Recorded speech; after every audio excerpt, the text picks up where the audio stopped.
রাজ্যের বিরোধী দলনেতা শুভেন্দু অধিকারীর আহ্বানে আজ রাজ্য জুড়ে বিজেপির গণতন্ত্র হত্যা দিবসে ভাটপাড়া থানার সামনে বিজেপির বিক্ষোভে উপস্থিত রাজ্য বিজেপি মহিলা মোর্চার সভানেত্রী ফাল্গুনী পাত্র। অন্যদিকে একই বিষয়ে জগদ্দল থানার সামনে অবস্থান বিক্ষোভে বিজেপি উপস্থিত ব্যারাকপুর লোকসভা কেন্দ্রের প্রাক্তন সাংসদ অর্জুন সিং, ভাটপাড়া বিধায়ক পবন সিং সহ একাধিক বিজেপি নেতৃত্ব। আজকে পালন হচ্ছে শুভেন্দু অধিকারী, সুকান্ত মজুমদার দলের তরফ থেকে এই প্রোগ্রাম 7 দিন ব্যাপী দেওয়া হয়েছে। 7 দিন ব্যাপী এই প্রোগ্রাম হবে। আজকে আমাদের ব্যারাকপুরে ভাটপাড়া, জগদ্দল, নৈহাটি আর বীজপুর হয়েছে, কালকে আবার হবে। এরকম আমরা 7 দিন ধরে প্রোগ্রামটা করব। এই গণতন্ত্র হত্যা দিবসে থানার সামনে আমরা ডেপুটেশন দেব।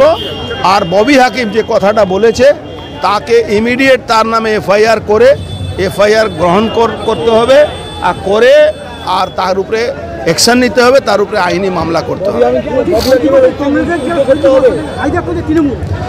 অ্যাকচুয়ালি এই প্রোগ্রামটা তো কংগ্রেসের সময় হয়েছিল। কংগ্রেস উনি সভানেত্রী ছিলেন জিও তৃণমূলে, জিও কংগ্রেসে। এখন উনি হাইজ্যাক করে নিয়েছেন এই প্রোগ্রামটা। কংগ্রেসকে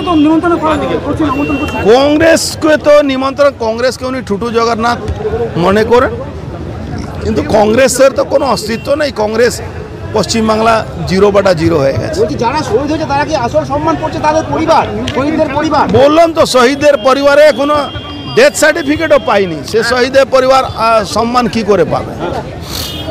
মানে কার্যত কি আজকের এই সভা জনসভা হচ্ছে হিসাব মতো? হ্যাঁ, ওটা তো পাগলু ডান্সের জায়গা হয়ে গেছে।